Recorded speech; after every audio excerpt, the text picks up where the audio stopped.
Hello everyone. चलो यार, आज मैं आपको बताता हूँ बीटेक कॉमर्स वाला के बारे में।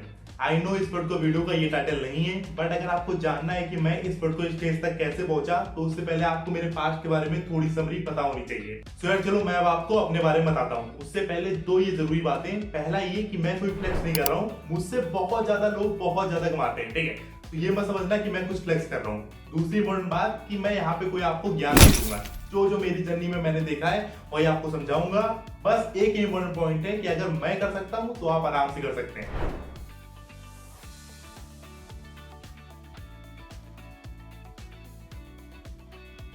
तो यार चलो बताता हूँ। मेरा नाम है आयुष पांडे। मैं करेंटली अभी थर्ड ईयर में हूँ, थर्ड ईयर के एंड में फोर्थ ईयर में जाने वाला हूँ और पीएसआईटी कानपुर से बीटेक कर रहा हूँ। आई होप ज्यादातर लोगों को यही पता होगा। अब यार थोड़ा पास्ट में चलते हैं, थोड़ा रिकैप में चलते हैं और आपको ये दिखाते हैं कि कैसे ये जो पर्टिकुलर स्टेज है 2 लाख पर मंथ वाला, यहाँ तक मैं कैसे आया। तो यार क्लास 10 तक मैं एक डिसेंट और अच्छा बच्चा था। मेरे एवरेज से थोड़े ज्यादा डिसेंट ग्रेड्स आते थे और मैं काफी खुश था उससे। सो यार 10th हो गया। अब बात करते हैं 11th 12th की। 11th 12th मतलब कोई भी अगर क्लास में पढ़ता था तो मेरा ये ऑब्जेक्टिव होता था, मुझे पता होना चाहिए कि इस पर्टिकुलर क्लास में क्या हुआ है। क्लास में मतलब उस पूरी 11th क्लास में क्या हुआ था, मुझे पता होना चाहिए कि मैथ में मैंने क्या पढ़ा। बट यार 11th 12th में कुछ ऐसा हुआ जिसकी वजह से मैं पढ़ नहीं पाया। मैंने 12th के पेपर दिए, मैंने पढ़ा बट मैं पढ़ नहीं पाया। मुझे ये नहीं पता था कि वहां क्या हुआ, 11th में क्या सब्जेक्ट्स हैं, 12th में क्या है। मैंने पेपर दिए, मेरे बहुत खराब ग्रेड्स आए, इसलिए मुझे पता नहीं था कि 11th 12th में क्या हुआ। सिंपली अगर बताऊं तो 11th 12th मैंने नहीं पढ़ा, ऐसा आप समझ सकते हैं। 12th के मैंने पेपर दिए, उसमें अच्छे ग्रेड्स नहीं है। उसके बाद क्या हुआ, उसके बाद से 12th के बाद से मैंने एक साल ड्रॉप लिया और फिर मैंने सोचा कि ऐसे तो नहीं चलेगा। 11th 12th में क्या हुआ था इसके ऊपर एक कंप्लीट वीडियो बनाऊंगा कभी आगे चल के, ठीक है। बट यार अभी वो समझाने का कोई ऑब्जेक्टिव नहीं है। तो फिर मैंने जब ड्रॉप लिया तो फिर मैंने ड्रॉप किस लिए लिया था, मेंस करने के लिए। जिस बच्चे ने 11th 12th नहीं पढ़ा वो मेंस कैसे करेगा, सिंपल ऑब्जेक्टिव है।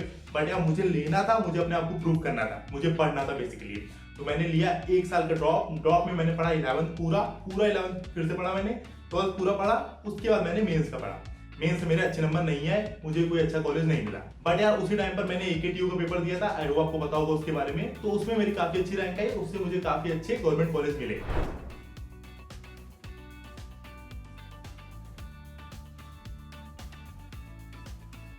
बट यार इसमें भी एक ट्विस्ट है। ट्विस्ट ये है कि ऐसा नहीं कि मैंने गवर्नमेंट कॉलेज ले लिया। मेरा एक बहुत अच्छा दोस्त था तो उसके साथ मैं दिल्ली गया, वहां पे मैं एक मंथ रहा। जैसे अगस्त में सारे कॉलेजेस शुरू हो जाते हैं और मैं 2019 के अगस्त में वहां गया उस पर्टिकुलर कॉलेज में, दिल्ली वाले। और फिर एक महीने बाद वहां कुछ प्रॉब्लम हो गई। प्रॉब्लम क्या हुई ये भी मैं आगे बताऊंगा आपको। उसके बाद में वापस यहाँ आया, मतलब वापस कानपुर आया अपने घर। अब क्या हुआ यार कि ये सोचा कि जो AKTU में गवर्नमेंट कॉलेज मिल रहे थे वो कॉलेज मैंने छोड़ दिया, दिल्ली वाला। अब ये सोचा कि जो AKTU में गवर्नमेंट कॉलेज मिल रहे थे ये ले लेते हैं। बट सितंबर चलने लगा था यार, अगस्त में सब कॉलेजेस शुरू हो गए थे।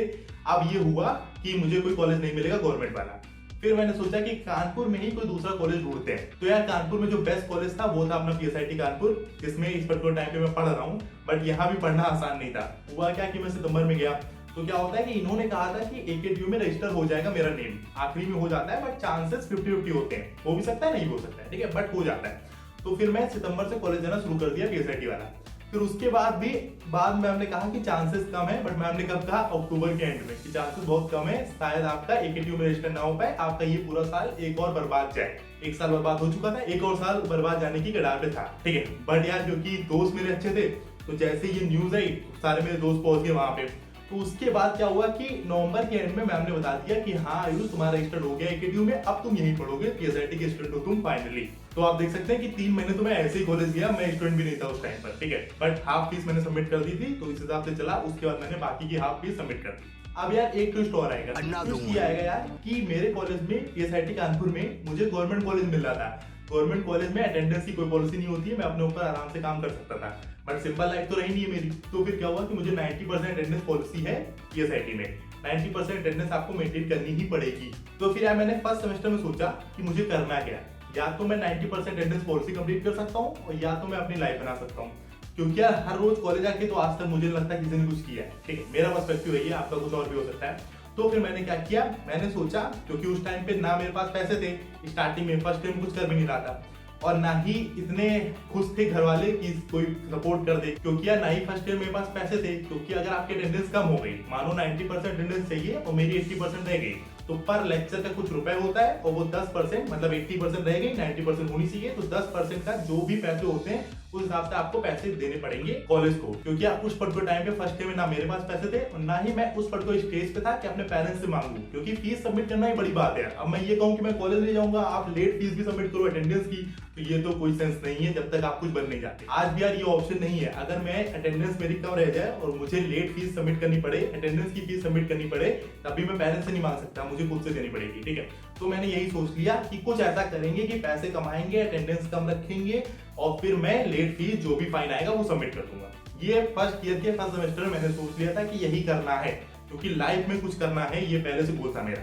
तो यार फिर मैंने सोचा फर्स्ट ईयर में क्या किया जाए, ठीक है। तो फर्स्ट ईयर में मैंने सारी स्किल्स ली। स्किल्स मतलब स्टार्टिंग करी थी मैंने फ्रंट एंड से, वेब डेवलपमेंट से। फिर मैं आया कोडिंग में, प्रॉब्लम सॉल्विंग करनी शुरू करी मैंने जावा में। जावा मुझे पहले से आती थी, तो मैंने जावा में और काम करना शुरू किया, ठीक है। उसके बाद मैं शिफ्ट हुआ क्लाउड में, फिर मैंने सीखी फ्लटर। ये सारी चीजें मैंने फर्स्ट ईयर में स्किल्स ली। और फर्स्ट ईयर में एक ही मेरा लॉजिक था कि मुझे तब कुछ पता नहीं था, तो मुझे बस ये पता था कि सेकेंड ईयर में मुझे पीपीओ लेना है किसी प्रोडक्ट बेस्ड कंपनी में, इसके अलावा मुझे और कुछ नहीं करना है। तो मैंने फर्स्ट ईयर बहुत पढ़ाई करी, मतलब उस लेवल की कोडिंग, उस लेवल की शिद्दत तो मैं आज भी नहीं करता। मैं दूसरे काम करता हूँ बट उस लेवल की शिद्दत से मैं कोडिंग आज भी नहीं करता, ठीक है। उसके बाद भी मैं सारी काम करता रहा, उसके बाद भी मैं डेवलपमेंट करता रहा।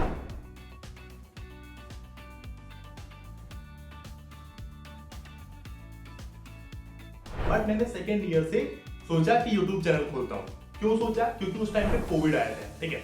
और एक चीज हमेशा ध्यान रखना यार, इस पर्टिकुलर स्टेज पे जहां पर मैं खड़ा हूं, ठीक है, फोर्थ ईयर में मुझे प्लेसमेंट की टेंशन नहीं है। उसका मेन रीजन यही है यार कि डिसीजन मेरे सही थे। कोविड आया, मैंने सोचा कि अब होगा डिजिटल रेवोल्यूशन, तो अब मैं कैसे इसमें पार्ट ले सकता हूं। तो मैंने वीडियोस बनानी शुरू करी, जो भी मुझे आता था वो मैंने यूट्यूब चैनल पे बताना शुरू किया।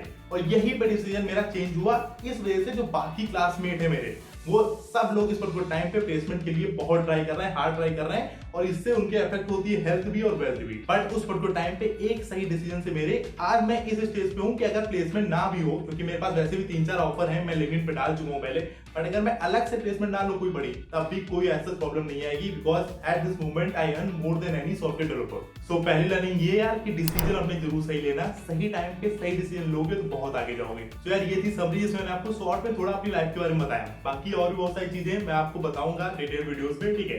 क्या क्या हुआ था वो डिटेल में समझाऊंगा, अभी मैं आपको शॉर्ट में समझा रहा था। आई होप आपको पसंद आई होगी। ये मेरी थोड़ी सी स्टोरी थी। अब मैं आपको बताता हूँ कि मैं कैसे 2 लाख पर मंथ कमाता हूँ।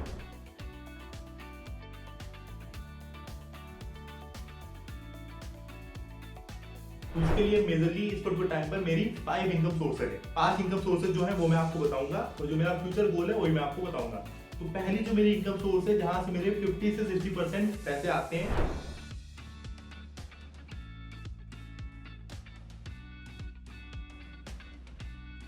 मैं यार यूट्यूब एजुकेटर हूँ। अपने सेकंड वाले चैनल पे, न्यूटन स्कूल के चैनल पे, कोडपीडिया बाय न्यूटन स्कूल, उसकी लिंक मैं डिस्क्रिप्शन बॉक्स में आपको प्रोवाइड कर दूंगा। उसमें मैं काफी बेहतरीन वीडियोस बनाता हूँ, तो उससे मुझे 50-60% रेवेन्यू आता है।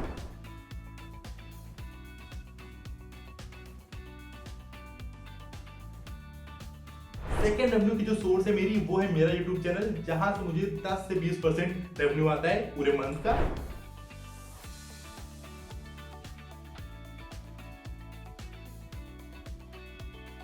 थर्ड है यार डिविडेंड इनकम। डिविडेंड इनकम क्या होती है? जब आप स्टॉक मार्केट में इन्वेस्ट करते हैं और आपका पोर्टफोलियो काफी अच्छा हो जाता है। मेरे पोर्टफोलियो की साइज काफी बड़ी हो गई है इस पर्टिकुलर टाइम पे, और मैं डिविडेंड के स्मॉल केसेस में इन्वेस्ट करता हूँ। स्मॉल केस क्या होता है ये मैं आगे किसी कंप्लीट वीडियो में आपको बता दूंगा, कौन से स्मॉल केस में मैं इन्वेस्ट करता हूँ। दोनों की मैं फोटो यहाँ साइड में आपको शो कर दूंगा। तो यार मैं डिविडेंड स्टॉक्स में काफी इन्वेस्ट करता हूँ, क्योंकि वो थोड़ी पैसिव इनकम होती है और वो मुझे पसंद है। तो यार ये था अपना third source of income.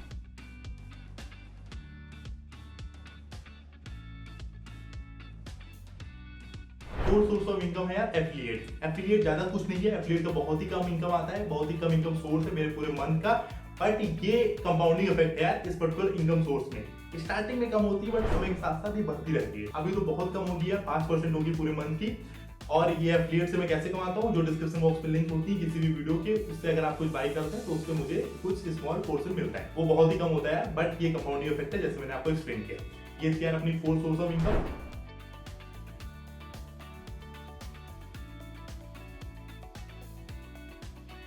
Fifth source of income है फ्रीलांसिंग। फ्रीलांसिंग में मैं वीडियो एडिटिंग, ग्राफिक डिजाइनिंग या कंटेंट क्रिएशन या कोई वीडियो बना के ये सब प्रोवाइड करता हूँ क्लाइंट्स को। क्लाइंट्स कैसे? लिंक्डइन के थ्रू क्लाइंट्स अप्रोच करते हैं, उनके लिए मैं वीडियो बनाता हूँ। और मोस्ट इंपोर्टेंट चीज इसमें भी मैटर करती है ब्रांड। फ्रीलांसिंग में लोग आपको तभी काम देंगे जब यार पहली चीज कि आपका काम अच्छा हो, और दूसरी चीज लोगों को आपके ऊपर ट्रस्ट हो। और ट्रस्ट तभी बनता है जब आपकी कोई ब्रांड हो। जैसे यार लोगों को पता है, जो भी लोग मेरे पास क्लाइंट आते हैं उनको पता है कि मैं बीटेक कॉमर्स वाला यूट्यूब चैनल चलाता हूँ। तो अगर मैं यूट्यूब चैनल चलाता हूँ तो मतलब मैं ट्रस्ट करती हूँ, मैं भाग नहीं जाऊंगा एकदम से। और यार अगर मैं कुछ गलत करूंगा तो लोग मुझे एक्सपोज भी कर सकते हैं, ठीक है। तो ब्रांड बनने के फायदे होते हैं, लोग ट्रस्ट ज्यादा करते हैं। तो फ्रीलांसिंग स्किल से मैं वेबसाइट बना देता था पहले, अब वेबसाइट ज्यादा नहीं बनाता हूँ, ठीक है। बट मैं ग्राफिक डिजाइनिंग और वीडियो एडिटिंग कर देता हूँ क्लाइंट्स के लिए। तो इससे भी मेरा 10 से 20% रेवेन्यू आ जाता है पर मंथ का। बट ये डिपेंड करता है, जब मेरे पास जितना टाइम होता है उस हिसाब से मैं एलोकेट करता हूँ। टाइम किसी मंथ में ज्यादा है तो मैं ज्यादा काम कर लूंगा, ज्यादा क्लाइंट्स के साथ काम कर लूंगा।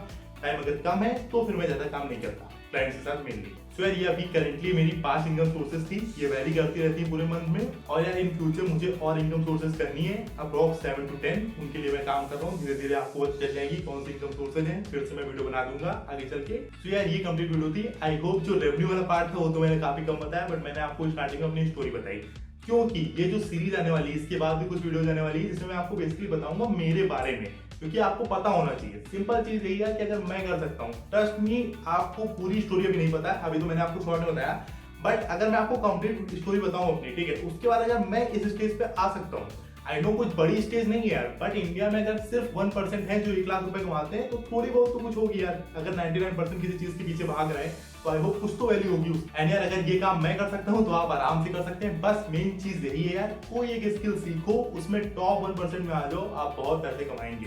सिंपल सा अगर मैं आपको फंडा बताऊं तो। और यार आई होप आपको ये वीडियो पसंद आई होगी। अगर पसंद आई हो प्लीज अपने थॉट्स मेरे साथ कमेंट में जरूर शेयर करना। मुझे जानना है कि कैसी आपको लगी मेरी स्टोरी, क्योंकि आज तक मैंने कभी पब्लिकली अपने बारे में बताया नहीं है, ठीक है। तो अगर आपको पसंद आई हो तो प्लीज क्यों नहीं बताना, वीडियो को जरूर लाइक कर देना। और अगर चैनल पे नया हो चैनल सब्सक्राइब करना है। आपको कैसी वीडियो जाननी है, आपको और क्या जानना है, सब कमेंट करके मुझे बताना, मैं वीडियो बना के आपको एक्सप्लेन जरूर करूंगा। एंड यार मेरा मेन ऑब्जेक्टिव था आपको सिखाना इस पर तो वीडियो से। अगर आप मेरी लाइफ से कुछ सीख जाए तो बहुत सही बात है यार, ठीक है। तो चलो यार इस पर तो वीडियो को रैप अप करते हैं। चैनल पे नया होना, चैनल सब्सक्राइब करना, इस वीडियो को लाइक करना। मिलते हैं नेक्स्ट वीडियो में, तब तक के लिए चलते हैं।